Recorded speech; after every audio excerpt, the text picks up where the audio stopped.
नमस्कार, मैं राजेश भारद्वाज आप सभी का क्लैट प्रेप के ऑनलाइन प्लेटफॉर्म पर हार्दिक स्वागत करता हूं। Hello everyone, welcome to CLAT prep. आज है 18 अगस्त 2025। जैसा कि आप सभी को पता है, हम डेली न्यूज़ एनालिसिस करते हैं, फैक्चुअल एनालिसिस करते हैं और उसके साथ साथ 20 क्वेश्चंस की प्रैक्टिस भी करते हैं। तो चलिए उसी सीक्वेंस को कंटिन्यू करते हैं। आज कौन सा दिन है? तो आज है 18 अगस्त 2025। देखते हैं आज के न्यूज़पेपर में कौन कौन सी न्यूज़ हमारे काम की है, कौन कौन सी न्यूज़ उसमें बनी हुई है। तो पहली न्यूज़ आती है जो आपके द हिंदू के फर्स्ट पेज पर है ना, और हर न्यूज़पेपर के फर्स्ट पेज पर इसको कवर किया गया है। तो है क्या, समझते हैं। फाइल एफिडेविट इन 7 days और अपोलोजाइज है ना election commission to Rahul Gandhi. तो देखो, आप सभी इनको जानते होंगे है ना, ज्ञानेश कुमार जी हैं, ये chief election commissioner of India. ठीक है, तो देखो पूरा इशू क्या है ना। हालांकि हम काफी बार इलेक्शन कमीशन ऑफ इंडिया को पढ़ते रहते हैं, लेकिन हम इसको थोड़ा सा अभी जो करंट सिनेरियो चल रहा है उसकी अप्रोच से पढ़ने की कोशिश करते हैं। ठीक है, प्रॉब्लम क्या, देखो बेसिक सी बात है, 2-4 बातें पढ़ लेते हैं है ना इलेक्शन कमीशन से रिलेटेड, फिर हम इस टॉपिक पर आ जाएंगे। तो इलेक्शन कमीशन ऑफ इंडिया कैसी बॉडी है? तो it is a constitutional body. संविधान में इसके बारे में प्रोविजन है, तो ये एक संवैधानिक या कॉन्स्टिट्यूशनल बॉडी है। आर्टिकल 324 इसके एस्टेब्लिशमेंट की बात करता है। कब बना था इलेक्शन कमीशन ऑफ इंडिया? हालांकि आप में से बहुत से लोगों को याद भी होंगे डाटा, 25 जनवरी 1950 को ये बना होता है। और इसीलिए 25 जनवरी को हम क्या बनाते हैं? तो हम बनाते हैं नेशनल वोटर्स डे के नाम से सेलिब्रेट किया जाता है। ठीक है, ये जो आपका इलेक्शन कमीशन ऑफ इंडिया है, ये पहले 1 मेंबर बॉडी हुआ करता था। एक्चुअल प्रॉब्लम यही हुई है। ठीक है, 1 मेंबर बॉडी हुआ करता था। अब इसे 1+2 यानी कि 3 मेंबर बॉडी बना दिया गया है। ठीक है, और यहीं से प्रॉब्लम क्रिएट होने लगी है। हुआ क्या? अच्छा, 1 से 3 मेंबर कमेटी कब बना होता है, मेंबर कब बना होता है? तो याद रखना, जो आपका जो तारकुंडे कमेटी थी 1975, उस तारकुंडे कमेटी ने रिकमेंडेशन दी थी कि हमारी इलेक्शन कमीशन जो हमारा इलेक्शन कमीशन हो 3 मेंबर बॉडी बन जाना चाहिए। ठीक है, और उसके बाद एक और आता है, याद रखना, गोस्वामी कमेटी। ये जो गोस्वामी कमेटी था, इसने ये रिकमेंडेशन दी थी कि हमें क्या करना चाहिए, जब हमें चीफ इलेक्शन कमीशन की अपॉइंटमेंट करनी होगी ना, तो हमें क्या करना होगा, एक प्राइम मिनिस्टर को उस काउंसिल में रखना चाहिए, एक उस काउंसिल में हमें चीफ जस्टिस ऑफ इंडिया को रखना चाहिए, और एक उस काउंसिल में हमें लीडर ऑफ अपोजिशन को रखना चाहिए। ऐसा इसने प्रोविजन दिया था। बट याद रखना, देखो हमारा जो इलेक्शन कमीशन है ना, वो 4 मेजर पिलर्स में से एक है। अगर आपको एक डेमोक्रेसी, एक हेल्दी डेमोक्रेसी रखनी है, तो आपको उसे सेपरेट और फेयर और ट्रांसपेरेंट तरीके से चलाना चाहिए। तो एक ही मेंबर बॉडी हुआ करती थी, प्रेसिडेंट अपॉइंट कर देता था, सब कुछ सही चल रहा था। लेकिन आपका जो गोस्वामी कमेटी था, उसने रिकमेंडेशन दिया 1919 में कि यार इसको 3 मेंबर कमेटी तो उसकी रिकमेंडेशन से बनी जाती है 90s के बाद। उसने कहा कि जब इलेक्शन होगा, जब जिस बंदे को नॉमिनेट किया जाएगा उसके लिए काउंसिल बना दो, और उस काउंसिल में 3 लोग होने चाहिए, प्राइम मिनिस्टर होना चाहिए, लीडर ऑफ अपोजिशन होना चाहिए, चीफ जस्टिस ऑफ इंडिया होना चाहिए। ठीक है, तो 2023 तक सब सही चल रहा था। 2023 में किसी ने कहा कि भाई हमें क्या करना चाहिए सुप्रीम कोर्ट में, कि भाई चीफ इलेक्शन कमीशन को, जो chief election commission of India है, उसके अपॉइंटमेंट के लिए काउंसिल होनी चाहिए। तो सुप्रीम कोर्ट बोला है बनाओ एज सुन एज पॉसिबल, क्योंकि ट्रांसपेरेंट बॉडी है ना। तो 2023 में क्या किया गया, एक बिल लाया गया और उसमें कहा गया कि आप लोगों को क्या करना है, एक ट्रांसपेरेंट बॉडी बनानी है। ठीक है, जो उसका इलेक्शन करेगी। तो जब 2022 में सुप्रीम कोर्ट ने पहली बार इसके बारे में कहा, तो इन लोगों ने टेम्परेरी कमेटी बनाई थी, ध्यान रखना। और वो जो टेम्परेरी कमेटी बनाई जाती है, उसमें 3 मेंबर होते हैं। ठीक है, एक उसमें था कौन, प्राइम मिनिस्टर, एक उसमें था कौन, leader of opposition Rahul Gandhi और नरेंद्र मोदी जी, और एक उसमें था chief justice of India. 3 member body थी, लेकिन वो टेम्परेरी बॉडी बनाई जाती है। ठीक है, उसने रिकमेंडेशन दिया था ये ही होना चाहिए। अब हुआ क्या, सरकार ने 2023 में बिल पास किया और सरकार ने इसमें थोड़ा सा चेंज कर दिया। यही प्रॉब्लम चल रही है। और सरकार ने बिल पास करके कहा एक होगा प्राइम मिनिस्टर, एक होगा आपका क्या बोलते हैं लीडर ऑफ अपोजिशन, और एक इसमें कौन होगा, सीजीआई नहीं होगा, सीजीआई की जगह कौन होगा, कैबिनेट मिनिस्टर होगा। अब एक बात बताओ, कैबिनेट मिनिस्टर जो होते हैं वो लगभग 15% अपॉइंट किए जाते हैं, और प्राइम मिनिस्टर की सलाह पर ही प्रेसिडेंट अपॉइंट करता है। तो प्राइम मिनिस्टर के बंदे सरकार के बंदे हैं। तो जब भी कभी चीफ इलेक्शन कमिश्नर को बनाना होगा, जैसे ज्ञानेश कुमार जी को बना रखा है, तो 2:1 में चाहिएगी बात। अब 2:1 में चाहिएगी तो 2 लोग तो एक ही पार्टी के हो गए, तो इस आदमी की तो नीड ही नहीं है। यहाँ पर ट्रांसपेरेंसी फिर भी मेंटेन थी कि एक लीडिंग पार्टी, एक अपोजिशन पार्टी और एक आपका सुप्रीम कोर्ट जुडिशियल बॉडी भी है, तो एक ट्रांसपेरेंट बंदे को बनाया जाएगा। बात समझ में आ रही है? लेकिन यहाँ पर तो उल्टा हो गया और ज्ञानेश कुमार जी उसी से बना दिए गए। अब जब ज्ञानेश कुमार जी ने कल, जब उनका आपने देखा होगा एक भाषण आया था ना, प्रेस कॉन्फ्रेंस टाइप चल रहा था, उनसे क्वेश्चन पूछे जा रहे थे, तो उन्होंने कहा कि राहुल गांधी को ना, हम उसको साथ साथ ही पढ़ लेते हैं सब कुछ है ना, सब लिंक आपस में। उन्होंने कहा राहुल गांधी से को एफिडेविट लिख के देना होगा कि इलेक्शन कमीशन ऑफ इंडिया में जो वोटों की लिस्ट है उसमें कुछ गड़बड़ हुई है। अगर ऐसा नहीं कहते तो उन्हें देश से माफी मांगनी होगी। अब उनसे कहा गया कि आप क्यों नहीं डाटा प्रोवाइड करा रहे हो, तो ये बोलते हैं, जैसे किसी पत्रकार ने पूछा कि है ना, कोई होगा, बहुत सारे न्यूज़पेपर्स वहाँ पर बैठे थे ना, फॉर एग्जांपल तूफान एक्सप्रेस, किसी पत्रकार ने पूछ लिया होगा ना कि बताओ आप वीडियो को डिलीट कर रहे हो, हम वीडियो का एक्सेस क्यों नहीं दे रहे हो हमें? तो बोलते हैं कि उससे जो महिलाएं हैं है ना, माताएं बहनें हैं, उनकी प्राइवेसी का वोलेशन हो जाएगा। उनकी क्या कहना था। अब वो बात की बात है कि जहाँ रेप होते हैं ना, जहाँ पर सेक्सुअल हैरेसमेंट होते हैं, वहाँ पर ये सब चीज़ें सरकार इतना ध्यान नहीं देती है। लेकिन एक बात बताओ, पोलिंग बूथ पर अगर कोई महिला वोट डाल रही है तो किस बात की वो प्राइवेसी का वोलेशन हो रहा है? तो इनकी बातों से ऐसा लग रहा था कि कहीं ना कहीं कुछ ना कुछ तो गड़बड़ चल रहा है। ठीक है, फिर भी जैसे जैसे इन्होंने कहा कि अगर राहुल गांधी एफिडेविट पे साइन कर देते हैं। अब देखो, बात इस बात की नहीं है कि राहुल गांधी ने ऐसा कहा, बात इस बात की है कि अगर गड़बड़ हो रही है तो उसको या तो ठीक किया जाए। तो सबसे ज्यादा नीड इस वक्त जो चल रही है देश में, ध्यान रखना ना, स्ट्रे डॉग्स इतना जरूरी नहीं है ना, उसके ऊपर हम पढ़ चुके हैं। सबसे ज्यादा नीड है वो है इनमें रिफॉर्म करने की जरूरत है हमें। ये जो आपका इलेक्शन कमीशन ऑफ इंडिया है, इसके अंदर हमें क्या करना चाहिए? रिफॉर्म करना चाहिए। और जब रिफॉर्म की बात आती है तो 2-3 चीजें हैं। देखो, एक, जैसे मैंने आपसे कहा कि ये जो ट्रांसपेरेंसी तुमने खत्म कर दी, इसको तुम्हें वापस से एस्टेब्लिश करना चाहिए, ताकि यहाँ पर कोई ऐसा आदमी बैठे जो ट्रांसपेरेंट हो, जो एक तरफ झुकाव ना रखता हो। ठीक है। दूसरा, जैसे अभी एक जो सेक्शन था वो हटा दिया गया था कि भाई वीडियो एक्सेस नहीं मिलेगा, लेकिन याद रखना उस वीडियो एक्सेस में आपको नहीं मिलेगा, लेकिन पॉलिटिकल पार्टीज जो है ना, जैसे कि मैं लड़ रहा हूं और मेरे को जानना है कि भाई इस पोलिंग बूथ में कहीं ऐसा तो नहीं कि मेरे वोट चुरा ले गए हो, तो मुझे वीडियो एक्सेस चाहिए, तो मुझे मिल जाएगा। बट आपको नॉर्मल है ना, नॉर्मल सिटीजन को ये अवेलेबल नहीं रहेगा। ये वाला प्रोविजन थोड़ा सा ध्यान रखना। ठीक है। अब तीसरा, अब इसमें और क्या हो सकता है फेयर तरीके से करने के लिए? तो फेयर तरीके से करने के लिए, अच्छा, एक प्रॉब्लम हो रहा है समझना, है ना, जो पूरा इसका मुद्दा है ना। Chief election commissioner Gyanesh Kumar refuses opposition's demand for the machine readable voter list, CCTV footage of polling, citing privacy concern. He says if complaints are not filed within 45 days of the poll results, parties must file affidavit. मतलब कि मान लो आज election हुआ तो जो political parties हैं वो 45 days के अंदर क्या कर सकती हैं? कंप्लेंट फाइल कर सकती हैं। और अगर 45 डेज के बाद अगर आप उसमें फाइल करते हो, कुछ रिक्वेस्ट करते हो, कुछ कंप्लेंट करते हो, तो वो आपकी सुनी नहीं जाएगी। तो इसमें एक चीज और लिखी हुई है कि जैसे उड़ीसा है, उड़ीसा के जो बीजू जनता दल है ना, उन्होंने, और उसके साथ साथ जो आपके अखिलेश यादव है ना, समाजवादी पार्टी के, उन्होंने भी क्या किया था, एक कंप्लेंट फाइल की थी। लेकिन उसके एवज में chief election commission of India ने कहा था लास्ट ईयर कि 45 डेज के बाद अप्लाई की गई थी, तो हम उसका आंसर नहीं देंगे। तो अब अगर राहुल गांधी कह रहा है, तो राहुल गांधी तो 1 साल बाद कह रहा है, क्योंकि 1 साल हो चुका है इलेक्शन को।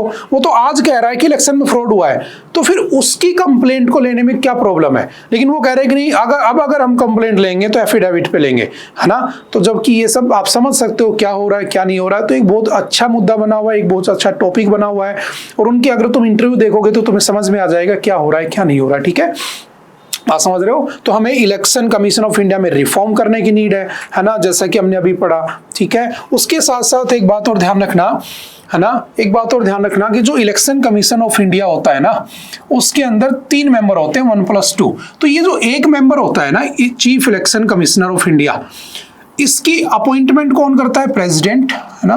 ध्यान से याद रखना, कुछ भी फैक्ट पूछ सकता है एग्जाम में, प्रेसिडेंट। और उसके साथ जो दो इलेक्शन कमिश्नर होते हैं, इनकी भी अपॉइंटमेंट होती है। लेकिन अगर मैं कहूं कि इनको हटाना है, रिमूवल प्रोसेस है ना, रिमूवल प्रोसेस की अगर मैं बात करूं कि भाई कल को ऐसा हो जाए कि सरकार बदल जाए और सरकार कहे कि भाई हमें इसको हटाना है, ज्ञानेश कुमार को, ठीक है। तो अगर इन 2 इलेक्शन कमिश्नर को हटाना है तो इनको रिमूव करने के लिए चीफ इलेक्शन कमीशन अगर कह दे कि यार इस आदमी को हटा दो, जैसे ज्ञानेश कुमार जी कह दे कि सुखबीर सिंह संधू को हटा दो, ये अच्छा काम नहीं कर रहा जो भी है, तो सुखबीर सिंह संधू को हटा दिया जाएगा। एक्चुअल पावर दोनों की, तीनों की बराबर होती हैं, बट याद रखना उसकी रिकमेंडेशन पे उसको हटा देता है प्रेसिडेंट।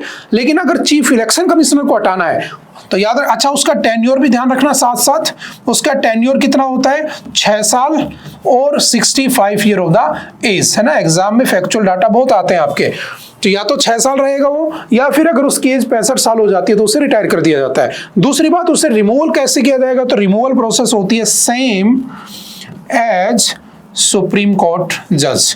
जैसे सुप्रीम कोर्ट के जज को हटाते हैं वैसे हटाया जाएगा। वो सुप्रीम कोर्ट के जज को कैसे हटाते हैं, आर्टिकल 124 का 4, जिसके अंदर होता है कि प्रूवन इनकैपेसिटी और प्रूवन मिसबिहेवियर, और अगर उसके बाद 100 लोग लोकसभा के, 50 लोग राज्यसभा के उससे एग्री कर जाते हैं, और उसके बाद 3 मेंबर की कमेटी बनती है, जैसा हमने कल पढ़ा भी था जस्टिस वर्मा वाले केस में। सिमिलर उसी प्रोसेस से क्या होता है, लोकसभा आपके सुप्रीम कोर्ट के जज हटते हैं, उसी प्रोसेस से हाई कोर्ट के जज हटते हैं, उसी प्रोसेस से चीफ इलेक्शन कमिश्नर को हटा सकते हो। बाकी दोनों को हटाना बहुत इजी है, इसको हटाना बहुत ही टिपिकल है। और अपॉइंट करने के लिए प्रोसेस तुम जानते हो, प्राइम मिनिस्टर होना चाहिए, चीफ जस्टिस ऑफ इंडिया हट चुका है, उसकी जगह कौन आ चुका है, कैबिनेट मिनिस्टर, और एक लीडर ऑफ अपोजिशन होना चाहिए, लेकिन उसकी तो कोई वैल्यू नहीं है क्योंकि 2:1 में वो निकल जाएगा, समझ गए। तो ये अभी चला हुआ है, तो देखते हैं अभी इसमें क्या होता है, ठीक है ना। तो ये सब बातें हैं, chief election commissioner and other commissioners appointment, conditions of service and terms of office act आया था 2023 में, जिसके अंदर इन्होंने आपके Anoop Barnwal versus union of India का जो केस था, उसके बाद इसको क्या किया गया, बना दिया गया। The act excluded the chief justice of India and included a cabinet minister to be nominated by the prime minister in his place as part of the selection committee for choosing the election commission of India, ECI। Modern constitutions have recognized the need to evolve fourth branch institution, मैंने कहा था ना, चौथा उसको pillar माना जाता है, ठीक है, executive, legislator and the judiciary which are autonomous and independent of the ruling dispensation. लेकिन आप देख सकते हो, है ना, कुछ ना कुछ प्रॉब्लम चल रही है ना। The constitution of south Africa envisages a cluster of state institutions for supporting constitutional democracy, ठीक है। तो हमें भी कुछ ऐसा ही करना चाहिए कि जैसे हमारी जुडिशरी सेपरेट है, हमें इलेक्शन कमीशन ऑफ इंडिया को भी सेपरेट रखना चाहिए, क्योंकि उसमें अगर इन्फ्लुएंस आ रहा, देखो आपने पढ़ा होगा आर्टिकल 50, है ना, क्या कहता है, सेपरेशन ऑफ पावर्स, है ना, पावर्स क्या होनी चाहिए, अलग होनी चाहिए, यही पढ़ा है हमने। तो ये कहता है कि जो जुडिशरी है ना वो किससे अलग रहेगी, एग्जीक्यूटिव से। अब मैं ये इसलिए कह रहा हूं यहां पर कि आप ये कहोगे कि सर जब सुप्रीम कोर्ट के सामने सब कुछ चल रहा है कि election commission of India fraud कर रहा है, इलेक्शन कमीशन ऑफ इंडिया में गलत तरीके से अपॉइंटमेंट हो रही है, उसको एक पॉलिटिकल पार्टी उसको अपने एजेंडे के हिसाब से चला रही है, ऐसा सब दिख रहा है, सुप्रीम कोर्ट इंडिया को भी सब दिख रहा है, पर सुप्रीम कोर्ट ऑफ इंडिया इस पर काम क्यों नहीं करता। तो आपने एनजेक पढ़ा होगा, है ना, एनजेक जब आया था तो एनजेक पार्लियामेंट लाई थी।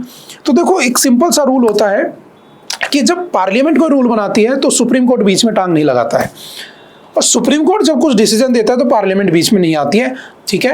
यानी कि तुमने कोई लॉ बनाया और लोगों को अगर कोई आपत्ति नहीं है तो सुप्रीम कोर्ट खुद से बीच में नहीं आएगा, लोग वहां पहुंचने चाहिए। अगर फिर उनके फंडामेंटल राइट्स और बेसिक स्ट्रक्चर वो सब अल्टर होता नजर आता है तो वो बीच में आएगा। तो जब एनजेक आया था तो एनजेक में इन्होंने यही कहा था कि जो आपका सेपरेशन ऑफ पावर वो खत्म हो रहा है ना, और वो लॉ कौन लाया था, पार्लियामेंट लाई थी, तो पार्लियामेंट के उस लॉ को सुप्रीम कोर्ट ने हटा दिया था।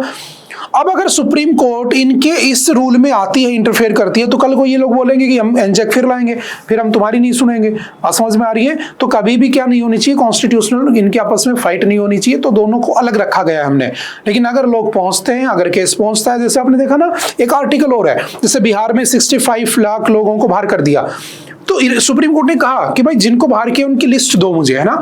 तो ऐसा कर सकता है, लेकिन धीरे धीरे जब धीरे स्टेप बाय स्टेप चलेगा तो मे बी वो उसे चेंज करने को भी बोल दे, समझ गए। तो वही सब है, 2-4 बेसिक सी बातें याद रखना, ठीक है।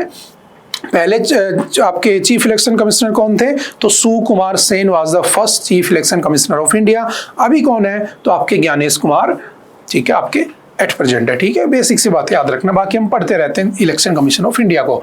और इलेक्शन कमीशन ऑफ इंडिया में याद रखना टोटल पार्टियां कितनी है भारत में, तो टोटल पार्टियां 2500 प्लस 2750 प्लस ऑलमोस्ट 2700 पार्टियां लगभग, ठीक है। नेशनल पार्टी कितनी है? 6, ठीक है। आपकी स्टेट पार्टी कितनी है? तो 55+ है, तो वो भी नहीं याद करनी, रट्टे नहीं मारने, वो भी 2700 पार्टियों के रट्टे नहीं मारने, बस इतना पता होना चाहिए 6 नेशनल पार्टी है, ठीक है। बताना कौन कौन सी 6 नेशनल पार्टी। लेटेस्ट कौन जुड़ी है? आम आदमी पार्टी, है ना। हमने पढ़ा है ना कि कंडीशंस क्या होती हैं स्टेट पार्टी बनने की, ना नेशनल पार्टी बनने की, वो हम लोग पढ़ चुके हैं, ठीक है। चलते थोड़ा सा आगे। Grassland invades stifle Assam's island like national park home to feral horses.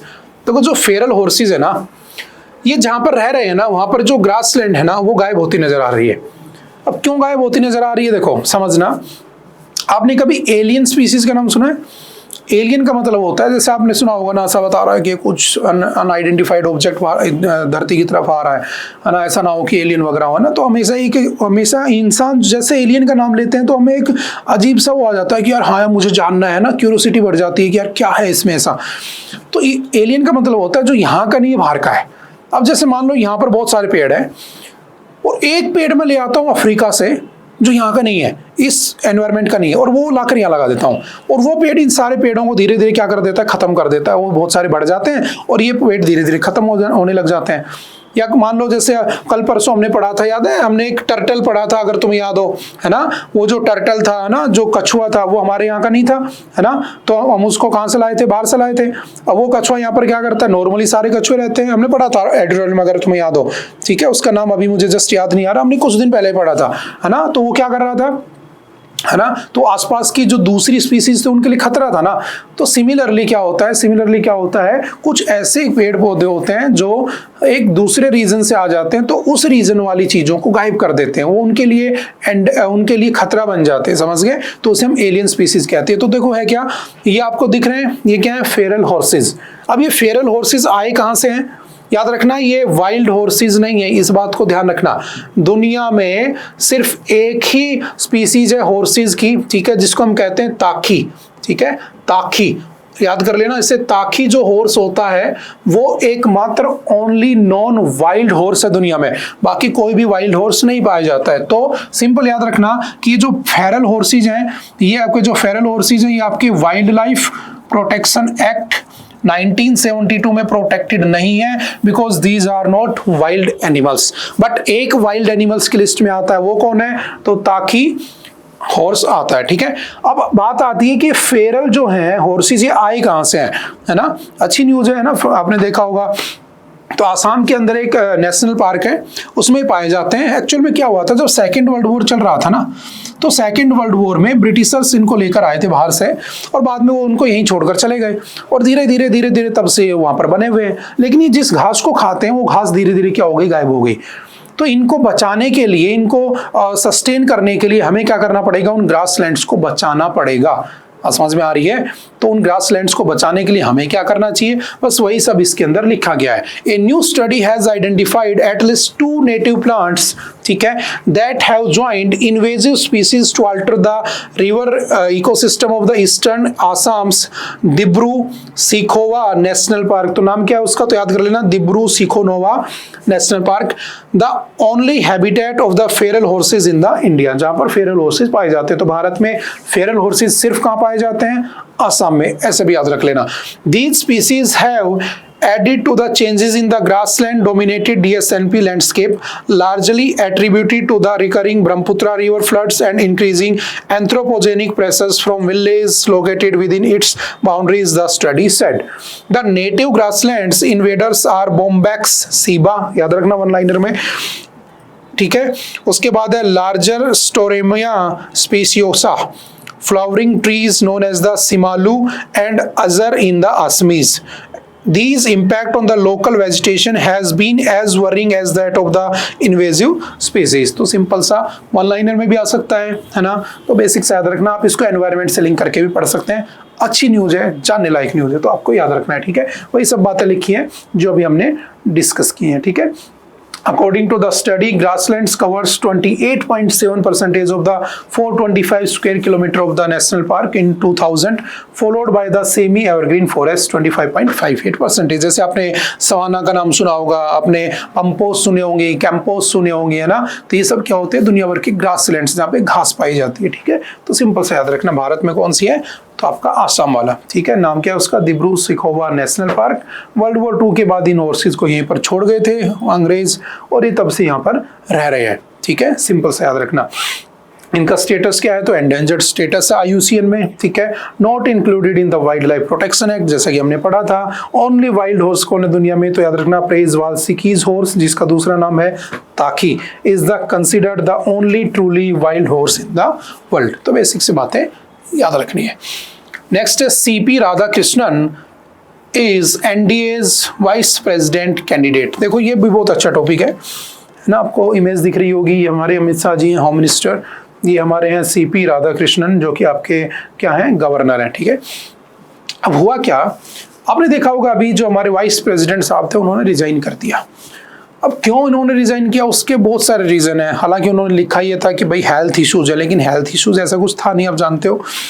और एक चीज और नोटिस की होगी, जब से उन्होंने रिजाइन किया ना, तब से वो दिखे नहीं है सोशल मीडिया पे, कहीं नहीं दिख रहे हैं ना। इवन ऐसे पोस्ट भी चलते हैं कि कहाँ गायब हो गए, पता ही नहीं चल रहा। तो उनके रिजाइन देने के पीछे कुछ रीजन है। एक रीजन सबसे ज्यादा जो कंसीडर किया जा रहा है ना, जो मार्केट में चल रहा है ना, मेरे व्यू नहीं है, ध्यान रखना, मार्केट से उठाए गए व्यू है। उसमें यह है कि जो जस्टिस वर्मा था ना, उस जस्टिस वर्मा के ऊपर जो आपको इम्पीचमेंट प्रोसेस स्टार्ट करना था, उस इम्पीचमेंट प्रोसेस को या तो लोकसभा में लाया जा सकता था या राज्यसभा में, ठीक है। तो लोकसभा के अंदर तो मेजोरिटी है रूलिंग पार्टी की, आप जानते हो अच्छे से। राज्यसभा जो है उसमें इतना नहीं है। तो राज्यसभा में ये आया और इस आदमी ने उसे एक्सेप्ट कर लिया। तो एक रीजन ये भी है कि नहीं करना चाहिए था ना, वरना जजीज और सारा करप्शन बहुत सारे लिंक खुल जाएंगे, इंक्वायरी होगी, है ना। तो उसको एक रीजन ये माना जा रहा है।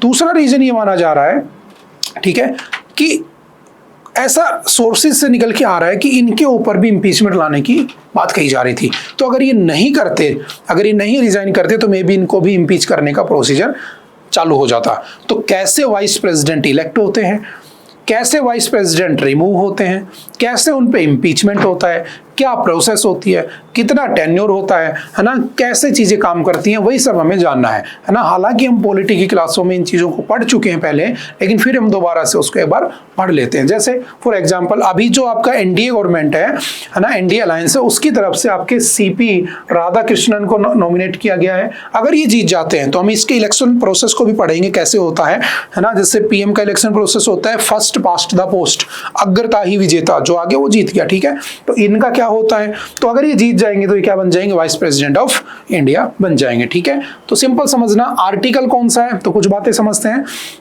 आर्टिकल 63 to 70 किससे बिलोंग करते हैं, वाइस प्रेसिडेंट से, ठीक है।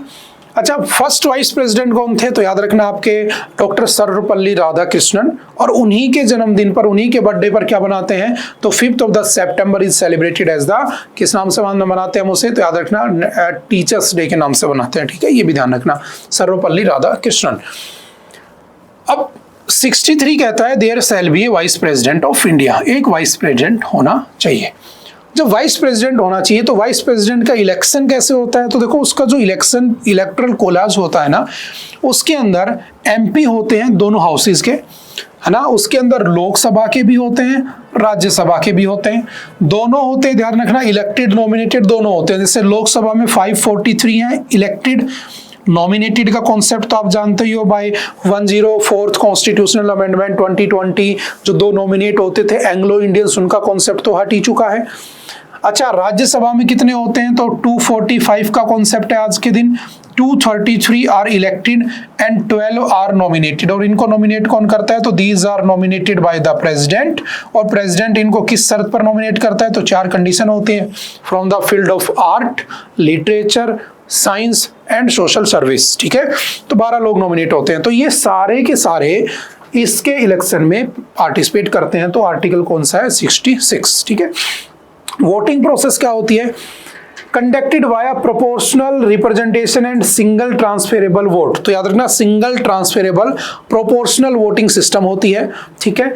By secret ballot overseen by returning officer, usually the secretary general of the either house, कोई भी उसको करा लेता है। अब तुम कहोगे कि सर ये सिंगल ट्रांसफरेबल प्रोपोर्शनल क्या होता है? तो सिंपल मान लो कि मैं वहां वोट दे रहा हूं और मेरे सामने 3 कैंडिडेट हैं ए बी सी, और मैंने कहा कि मैं चाहता हूं पहले ए बने, फिर मेरा दूसरा प्रेफरेंस है सी बने, और मेरा तीसरा प्रेफरेंस है बी बने। तो मैंने जब वोट डाला तो मैंने 3 प्रेफरेंस दे दिए। तो देखा जाता है कि कौन से उन 3 कैंडिडेट में से किस कैंडिडेट को, है ना, पहला प्रेफरेंस लोगों ने ज्यादा दिया है। तो अगर मान लो ए को सबने पहले प्रेफरेंस में ए रखा है और मोर देन 50% लोगों ने कह दिया अपना पहला प्रेफरेंस ए होना चाहिए, तो वो जो ए होता है ना, a candidate, that will be your vice president of India. समझ गए? अगर मैं कहूं कि पहले को ए वाले को सभी का मिला के 50% वोट नहीं मिला है, लेकिन बी वाले को 50% से ज्यादा लोगों ने कहा है कि हाँ इसे होना चाहिए, हमारा बी पे रेफरेंस है, सेकंड रेफरेंस बी है, तो बी क्या बन जाएगा? Vice president. ये होता है प्रोपोर्शनल, ठीक है, ट्रांसफर होता है, समझ गए? ऐसे किया जाता है, ठीक है। एलिजिबिलिटी क्राइटेरिया क्या होता है? तो सिंपल सा है, सिटीजन ऑफ इंडिया होना चाहिए, 35 साल की एज होनी चाहिए, qualified for the Rajya Sabha membership के लिए क्वालिफाई होना चाहिए, not hold an office of profit, कोई ऑफिस ऑफ प्रॉफिट नहीं होना चाहिए उसके पास, है ना, and should not be A member of the parliament और स्टेट लेजिस्लेचर। याद रखना, एक फैक्ट याद रखना, जो वाइस प्रेसिडेंट होता है ना, वो कंडीशन होती है कि वो राज्यसभा का मेंबर बनने के लायक होना चाहिए, होना नहीं चाहिए। इसीलिए तुमने एक फैक्ट पढ़ा होगा कि vice president can participate in the meetings of the both houses but can not cast their vote. वो अपना वोट नहीं दे सकते हैं। हाँ, कभी अगर टाई हो जाता है, टाई अप हो जाता है, तो वो अपना डिसीजिव वोट दे सकता है, लेकिन वो वोट नहीं करेगा बिकॉज वो मेंबर ही नहीं होता है कहीं का। समझ गए? वो जस्ट वाइस प्रेसिडेंट बना है, लेकिन वो एक्स ऑफिशियो चेयरमैन होता है किसका? राज्यसभा का। ये भी तुम्हें पता होना चाहिए। तो आर्टिकल 64 क्या कहता है? एक्स ऑफिशियो चेयरमैन ऑफ किसका होना चाहिए? एक्स ऑफिशियो चेयरमैन किसका होता है? राज्यसभा का, जबकि उसका मेंबर नहीं होता है, ध्यान रखना। लेकिन जो स्पीकर है लोकसभा का, ओम बिरला जी, वो मेंबर है, वो कोटा से तुम्हारे एमपी है ना, लेकिन ये कहीं से नहीं होते हैं। समझ गए? ये इनका इलेक्शन अलग प्रोसेस से होता है, समझ गए? तो ये वाला प्रोसेस भी ध्यान रखना। काफी न्यूज में आपसे पूछे तो घबराना नहीं है, छोटी थोड़ी बातें याद रखनी है ना। जैसे ओथ, है ना, आर्टिकल 69 में इनकी ओथ लिखी है, हमने पढ़ा था शेड्यूल नंबर 3 में सबकी ओथ है। प्रेसिडेंट, वाइस प्रेसिडेंट, गवर्नर की नहीं है, तो गवर्नर, वाइस प्रेसिडेंट और प्रेसिडेंट की उनसे रिलेटेड आर्टिकल्स में होती है। तो वाइस प्रेसिडेंट की ओथ कहाँ पर लिखी है? तो आर्टिकल नंबर 69 में लिखी है।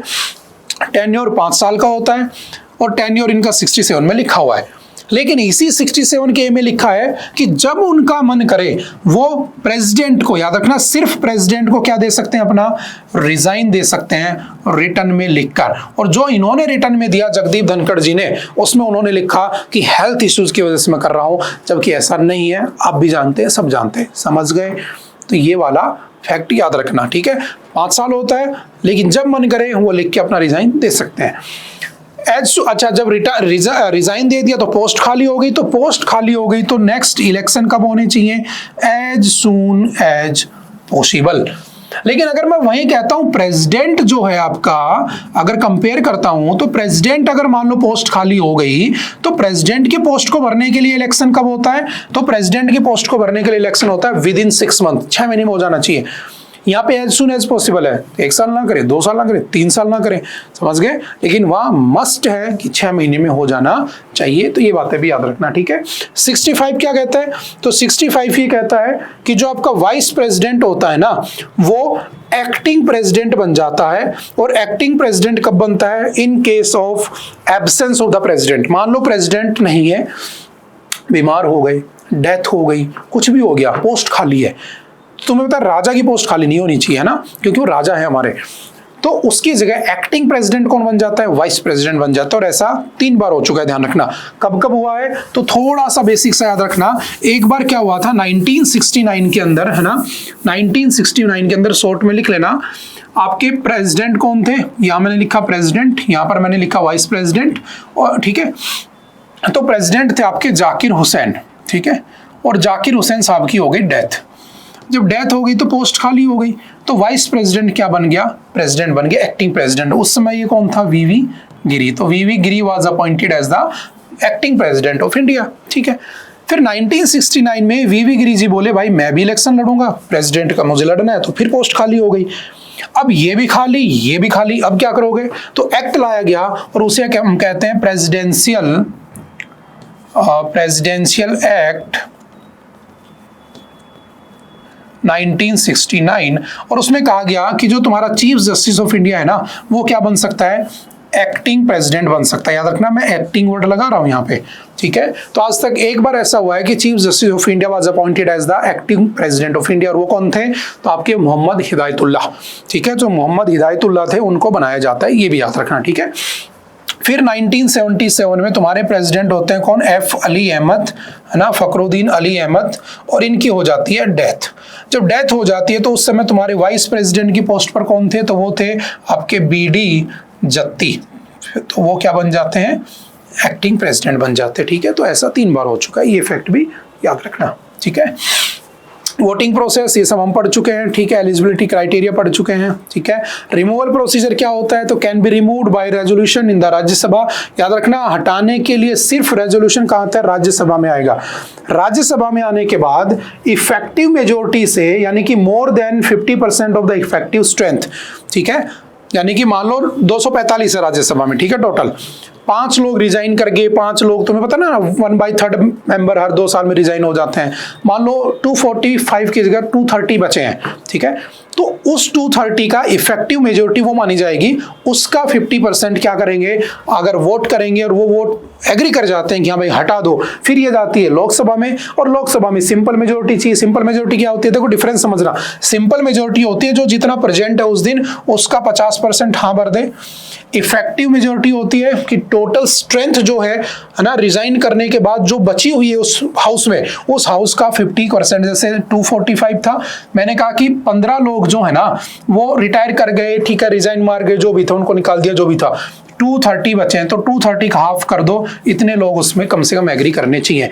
और ये प्रोसेस के लिए आपको 14 डेज का आपको पहले नोटिस देना होगा, फिर आप उसको लगा सकते हो। और अगर दोनों हाउस से पास हो जाता है तो वाइस प्रेसिडेंट की पोस्ट को खाली मान लिया जाता है, ठीक है। तो एक ये भी डर था, ऐसा माना जा रहा है कि उनको इम्पीच करने की बातें चल रही थी, तो उन्होंने अपने आप को पहले ही बाहर निकाल लिया, ठीक है, ऐसा कहा जा रहा है। समझ गए? नेक्स्ट है Nepal PM likely to visit India next month. जो आपके नेपाल के जो प्राइम मिनिस्टर हैं, ठीक है, केपी शर्मा ओली, वो आपके भारत आने का प्रोग्राम बना रहे हैं। कब? नेक्स्ट मंथ, ऐसा ऑफिशियल न्यूज निकल के आ रही है। तो क्यों आना चाहते हैं भारत, है ना? तो देखो इंडिया और नेपाल जो है ना हमेशा से क्या रहे हैं? दोस्त रहे हैं, आप जानते हैं इस बात को, है ना। काफी बार कॉन्फ्लिक्ट भी हो जाता है, जैसे काली रिवर को लेकर, है ना। वो जो आपकी काली रिवर है ना, आपने पढ़ा होगा कि वो जब हमारा, अच्छा आज तक हमारी कभी लड़ाई हुई है नेपाल से? नहीं हुई है, कभी नहीं हुई है। हमने कभी नेपाल को कब्जाने की भी नहीं सोची, क्योंकि किसी ने उसे नहीं कब्जाया एक्चुअली। एक बार ब्रिटिशर्स ने कोशिश की थी, है ना, उसे हम कहते हैं एंग्लो नेपाल वॉर। और एंग्लो नेपाल वॉर हुआ था 1814 से 1816 के बीच, और अंग्रेज दुखी होकर हार गए थे, लेकिन जीत नहीं पाए थे, है ना। और 1816 में एक ट्रीटी होती है जिसे हम कहते हैं ट्रीटी ऑफ संगोली, ठीक है। क्या कहते हैं उसे? Treaty of Sangolli. यहां पर नहीं लिखी है, लेकिन मैं लिख देता हूं ट्रीटी ऑफ संगोली, ठीक है, ट्रीटी ऑफ संगोली। ये होती है आपकी 1816 में, ठीक है। और इस ट्रीटी के बाद वहां पर एक रिवर फ्लो करती है, काली रिवर। उस काली रिवर को डिक्लेयर कर दिया गया था, the treaty fix the Kali river as the Nepal's western boundary, but its interpretation later cause the Kala Pani border dispute between India and Nepal. और आपने पता होगा भारत और नेपाल के बीच में डिस्प्यूट चलता है, वहां पर एक छोटा सा रीजन है जिसको लेकर हम लड़ते रहते हैं आपस में, ठीक है। तो काली रिवर को क्या बना दिया गया? इसका बाउंड्री बना दिया गया। तो एक बार कोशिश की गई थी, लेकिन वो कभी सक्सेस नहीं हो पाए थे। और ये भी एक रीजन आपने पढ़ा होगा कि इंडियन आर्मी में गोरखा रेजिडेंट बनाई गई थी ना, गोरखा नेपाली तो होते हैं मोस्टली। तो नेपाली लोगों के साथ क्या मतलब फायदा है कि उनकी हाइट छोटी होती है, और उनके पैर जो होते हैं ना नीचे से ऐसे धनुष के जैसे बने होते हैं ना, बो की तरह से घूमे हुए होते हैं, ऐसे कम हाइट, और ऐसे उनकी स्ट्रक्चर होती है कि पहाड़ों पर इजीली चढ़ जाते हैं। तो जब अंग्रेजों ने 1895 में जब इंडियन आर्मी बनाई, तो उनको लगा कि यार हमें नॉर्थ ईस्ट वाले या पहाड़ी इलाकों को बचाने के लिए ऐसे लोगों की जरूरत है। अब हरियाणा, राजस्थान का, यूपी का कोई जवान है, हट्टा कट्टा है, खूब हाइट है, हेल्दी है, लेकिन वो पहाड़ पे नहीं चढ़ सकता है उस इफेक्टिवनेस के साथ जैसे नेपाली चढ़ सकता है। तो हमने उनको गोरखा रेजिमेंट के थ्रू इंट्रो भी करवाया, ठीक है। उसमें नेपाली लोग ही जाते हैं, आप इस बात को जानते हो, ठीक है। हमारा नेपाल के साथ याद रखना 1950 में एक एग्रीमेंट हुआ था, the 1950 Indo Nepal treaty of the peace and friendship provides for the movement of people and the close economic, political and the strategic ties। आपको नेपाल जाना है, आप जाइए, बॉर्डर तक ट्रेन जाती है, आप वहाँ से पूरे नेपाल में कहीं भी घूम फिर के आ जाइए। बहुत से लोग नेपाल यहाँ रहते हैं, यहाँ के लोग वहाँ रहते हैं, है ना। तो हमने एग्रीमेंट कर रखा है कि हम फ्रीली कहीं भी मूव कर सकते हैं, ठीक है। तो कब हुआ था वो? 1950 में। ये भी थोड़ा सा याद रखना, ठीक है, पहला हिस्टोरिकल थोड़ा सा याद रखना। और अभी जो वहाँ के प्राइम मिनिस्टर है ना, KP शर्मा ओली, वो कहाँ आने वाले हैं? इंडिया। तो ये जस्ट न्यूज़ निकल के आ गई और कुछ भी नहीं है, ठीक है। जैसे मोहम्मद मुइज़ू से मिले थे हम, है ना। तो मोहम्मद मुइज़ू से क्यों मिले थे? क्योंकि हमने पढ़ा था उस दिन कि वो चाइना के इन्फ्लुएंस में आ गया था, भारत को निकाल दिया था वहाँ से, इंडिया आउट कैंपेन चलाया था, अब दोबारा से भारत की शरण में आ गया। तो हम देखो, हमारे इंडिया की एक पॉलिसी है, हमारी फॉरेन पॉलिसी बहुत अच्छी है, हमारी फॉरेन पॉलिसी या नेबर पॉलिसी बहुत अच्छी है ना, कि हम इनको क्रेडिट लाइन देते हैं, इनकी मदद करते हैं, सिर्फ इसलिए कि जो हमारे एनिमी कंट्री हैं, जैसे चाइना है, पाकिस्तान है, इनके साथ ये लोग क्या ना करें, लिंक ना बना ले। इसलिए भूटान के पास हम जाते हैं, हमें चिकन स्नैक बचाना होता है, आपने पढ़ा होगा सिलीगुड़ी कॉरिडोर, है ना। तो ये सब हम करते हैं, ठीक है। तो वो सब भी हम पढ़ चुके हैं काफी बार। कितना बॉर्डर है? 1751 किलोमीटर का बॉर्डर है, ठीक है। कौन कौन से स्टेट बाउंड्री लगाते हैं? तो ये भी याद रखना, उत्तराखंड बाउंड्री लगाता है, उत्तर प्रदेश लगाता है, बिहार लगाता है और सिक्किम लगाता है, और इधर से वेस्ट बंगाल भी बाउंड्री लगाता है। तो ये सारे के सारे उससे क्या लगाते हैं? बाउंड्री शेयर करते हैं। ये फैक्ट भी याद रखना, ठीक है। कितने हो गए? 1 2 3 4 और 5 स्टेट जो है इंडिया के, वो नेपाल से बाउंड्री लगाते हैं, ठीक है। कई बार पूछ लेता है कौन सा लगाता है, कौन सा नहीं लगाता है। बेसिक ज्योग्राफी का पार्ट है, हम पढ़ते रहते हैं इन चीजों को। नेक्स्ट है how honour killings in India are reinforced and legitimised. देखो क्या है, states like Tamil Nadu, Telangana, Maharashtra and Kerala, where Dalit communities have been relatively greater empowerment, record higher rates of intercaste marriage. Ironically, these are also the state with increased incidents of the honor killings। वो तो अच्छा article है ना, हम कुछ बातें एक्सट्रैक्ट करके पढ़ लेते हैं जो हमारे एग्जाम के पॉइंट ऑफ व्यू से हमारे लिए इंपॉर्टेंट होती है, ठीक है। देखो होता क्या है ऑनर किलिंग? ऑनर किलिंग का मतलब होता है कि मेरा, है ना, मेरी रिस्पेक्ट चली गई, मेरी मार्केट में, मेरी समाज में जो इज्जत थी ना, वो चली गई, और मुझे उस इज्जत को वापस पाना है, मुझे उस रिस्पेक्ट को वापस गेन करना है। तो मैं क्या करूंगा? जिस वजह से मेरी इज्जत गई थी, मैं उसे मार दूंगा। तो हमारे समाज में जो आपने देखो ना, पगड़ी की इज्जत बहुत मानी जाती है, तो मोस्टली यूपी, राजस्थान और हरियाणा में ये केस देखने को मिलते हैं ना। हरियाणा में आपने देखा होगा, होता क्या है कि मान लो कोई लड़की है ना, और कोई लड़का है, वो घर से भाग गए, शादी कर ली। अब किसी के घर से भाग गए तो उस लड़की के घर वालों की इज्जत चली गई। अब जो घर वालों की इज्जत, मतलब कि लड़की घर से भाग गई, तो समाज में इस चीज को इज्जत का नहीं माना जाता है ना। आपने पढ़ा होगा कि जो बेटियां होती हैं, अपने माँ बाप का सम्मान होती हैं, इज्जत होती है, सब हमारे समाज में चलता है, और अच्छी चीजें होना भी चाहिए ना। इसी से हमारी पहचान है, हमें इसको नहीं खोना है, कभी ध्यान रखना इस बात को, है ना। हमारे कल्चर से हमारी पहचान है। अब मान लो ऐसा हो गया, मैं उसका सपोर्ट नहीं कर रहा हूँ, लेकिन ध्यान रखना है ना। अब वो भाग गए, अब घर वालों ने उनको ढूंढा और उन्हें मार दिया, और मारने के बाद बोले देखो जी, हमारे साथ इन्होंने गलत किया था, हमारी इज्जत को इन्होंने उड़ाया था, हमने इनको मार के बदला ले लिया। इसे ऑनर किलिंग कहते हैं। और ये हरियाणा में बहुत ज्यादा चलती है, यूपी में बहुत चलती है, राजस्थान में बहुत चलती है, खाफ पंचायत बनी होती है, आपने पढ़ा होगा कभी ना कभी। लेकिन ये साउदर्न स्टेट में भी होने लगा है अब। साउदर्न स्टेट में, केरला में, तमिलनाडु में, वहां भी ऑनर किलिंग के केस बढ़ रहे हैं। तो सुप्रीम कोर्ट का क्या कहना है ऑनर किलिंग के ऊपर, क्या होती है? तो सिंपल याद रखना, एन ऑनर किलिंग और शेम किलिंग, इसे सेम किलिंग भी कहते हैं, is a type of traditionally sanctioned murder in which a person is killed, है ना, बेसिकली मर्डर ही होता है, typically by members of their family, due to the belief that the victim has brought shame to the family and that the family's reputation must be restored through killing the victim। उसे मार दोगे तो इज्जत वापस आ जाएगी, वही जो अभी हमने पढ़ा। The Supreme Court of India declared honor killings a violation of the Constitution and directed state governments to curb them strictly in 2010। तो 2010 में सुप्रीम कोर्ट ने एक एक्ट पास किया था और उसे वो लिस्ट ऑफ कॉन्स्टिट्यूशन बना था। Specifically in the case of Shakti Vahini versus union of India, the court emphasise that the choice of individuals to marry whom they choose is an integral part of their liberty and dignity। आपने पढ़ा होगा कि जो आपका article 21 है वो कहता है राइट टू लाइफ, लेकिन राइट टू लाइफ कैसे है? तो राइट टू लाइफ है विद डिग्निटी और लिबर्टी से जीने का राइट है ना, लिबर्टी। लेकिन याद रखना राइट टू इसी में है ना, मैं कह सकता हूं राइट टू चूज है ना, किसी को भी चूज कर सकते हैं, यही तो कह रहा है सुप्रीम कोर्ट। तो राइट टू चूज जो है बेसिकली ये मेरा क्या है, फंडामेंटल राइट है। लेकिन एक और इंटरेस्टिंग पॉइंट याद रखना, इन 2023 है ना, 2 साल पहले, ठीक है, सुप्रीम कोर्ट ने एक ऑर्डर दिया था जिसमें वो बात कर रहा था कि इसकी LGBTQ कम्युनिटी की है ना, लेस्बियन, गे, बाइसेक्सुअल है ना, ट्रांसजेंडर, इनकी बात कर रहा था।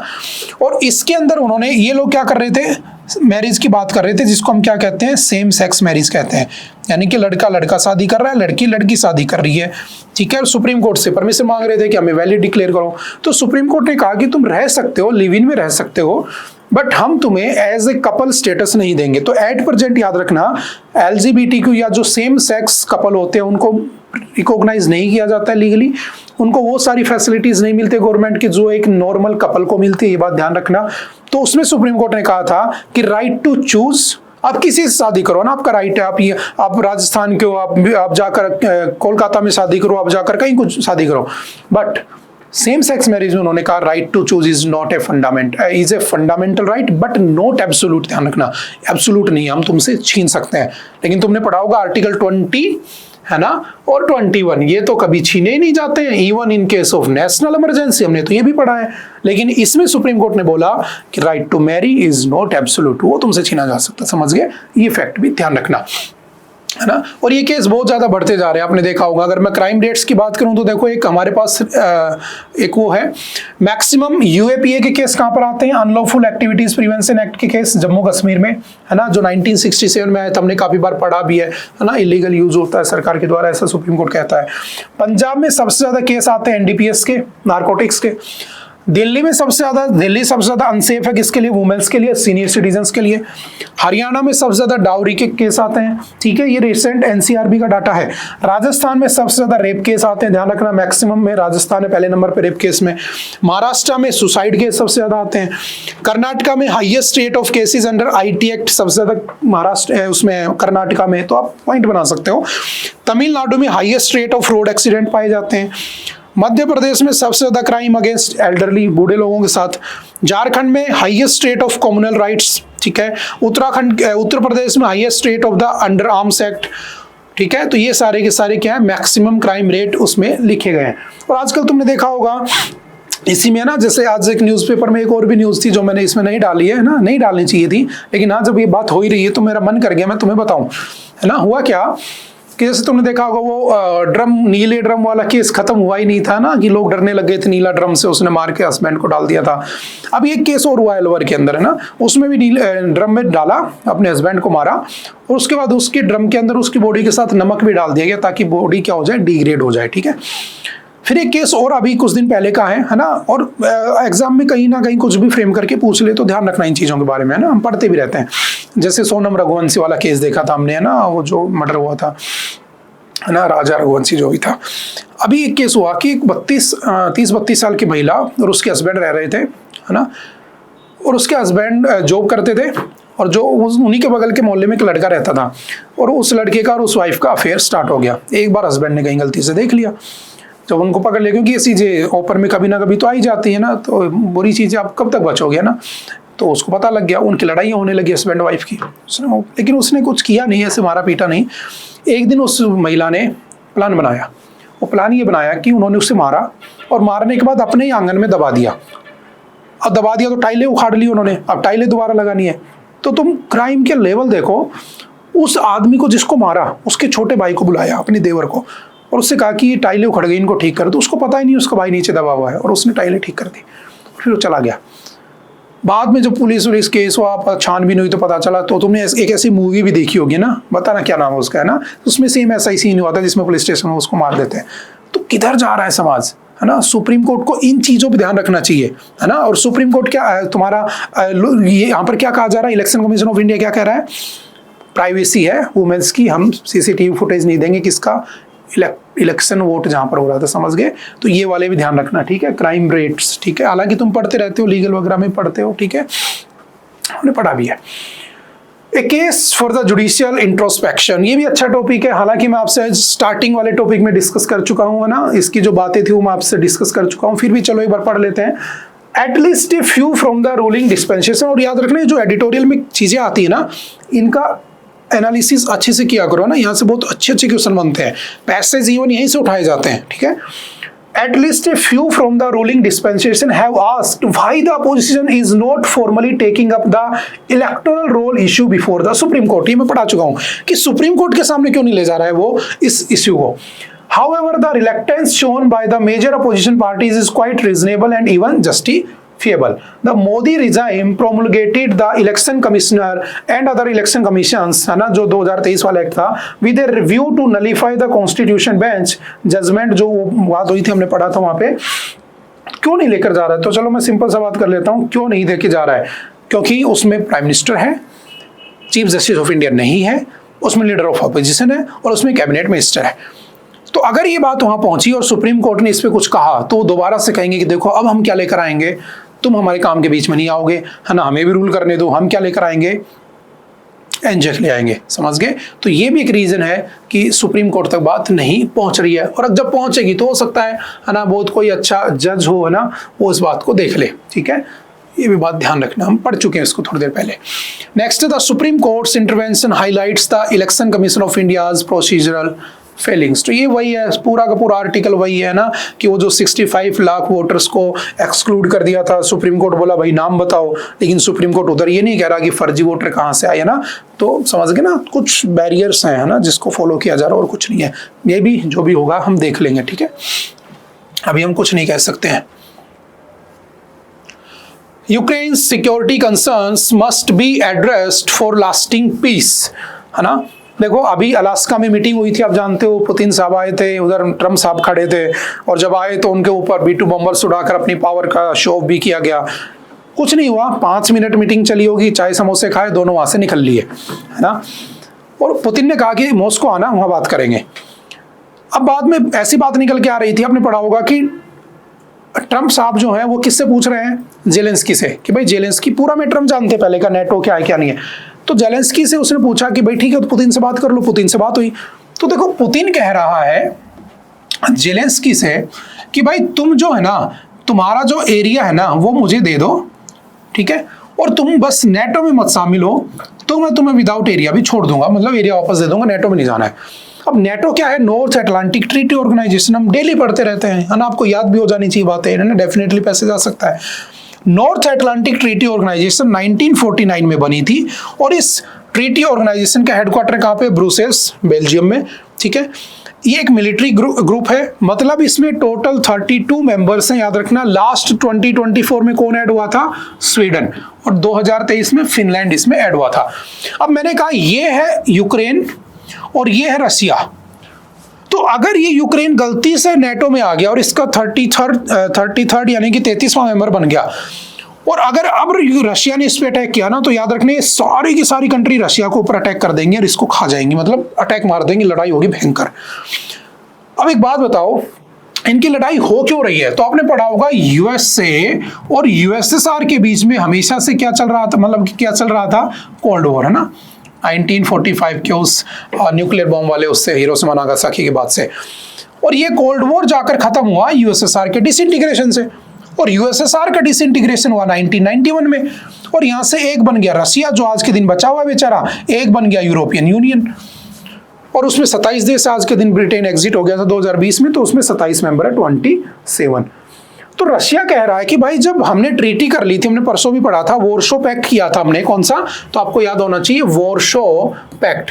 और वॉर्सो पैक्ट कब हुआ था, 1991 में। तो हमने ट्रीटी साइन की थी कि हम एक दूसरे के बॉर्डर्स की तरफ नहीं बढ़ेंगे, हमारा जो ट्रेडिशनली जो हमारी दुश्मनी थी खत्म हो गई है, लेकिन तुम नेटो को क्यों बढ़ाए जा रहे हो, जबकि यूएसएसआर तो तुम्हारे लिए थ्रेट ही नहीं है। और कल को ऐसा हो कि नेटो इतना बड़ा हो जाए कि तुम मेरे घर के दरवाजे पे आके खड़े हो गए, क्योंकि रशिया यूक्रेन यही तो है, यूक्रेन में आकर मान लो न्यूक्लियर बॉम्ब वगैरह रख दे तो पंगे नहीं हो जाएंगे। कल को चाइना बांग्लादेश के अंदर न्यूक्लियर वेपन रख दे तो हमें थ्रेट नहीं होगा, बिल्कुल होगा। श्रीलंका के अंदर मान लो पाकिस्तान अपना बेस बना ले तो हमारे लिए तो बहुत खतरा है। तो यही तो रशिया के लिए बात है। तो वो कह रहा है कि जब मैंने यूएसएसआर हटा दिया, आप क्यों नेटो का एक्सपेंशन करो, बस इसी बात की लड़ाई है। तो पुतिन ने कहा कि एक कंडीशन पे नेटो में नहीं जाना है। वो कह रहा है कि नहीं, एरिया तो मैं नहीं दूंगा। वो कह रहा है जितना एरिया मेरा वो मेरा हो चुका है और तुम नेटो में नहीं जाओगे। तो अभी दोनों के बीच अभी भी बात नहीं बनी है, ठीक है। और उधर अमेरिका हमने पढ़ाई था अपने खुद के ही अपना खुद का ही उसमें लगा हुआ है ना, कि वो कह रहा है कि लड़ो, मुझे फर्क नहीं पड़ता, बट वेपन मुझसे खरीदो, है ना। वो अलग ही गेम चल रहा है। इसीलिए मैं कह रहा था कि इंडिया और दूसरे देशों की फॉरेन पॉलिसी में यही सबसे बड़ा डिफरेंस है। दूसरे की जो फॉरेन पॉलिसी है उसका मतलब ये, देखो तुमने पढ़ा कि यूएसए और यूक्रेन ने मिनरल्स डील की थी, याद है ना। 5% जो क्रिटिकल मिनरल्स उसकी जमीन के नीचे पाए जाते हैं डनाइपर रिवर के ऊपर, याद है, डनाइपर रिवर, है ना।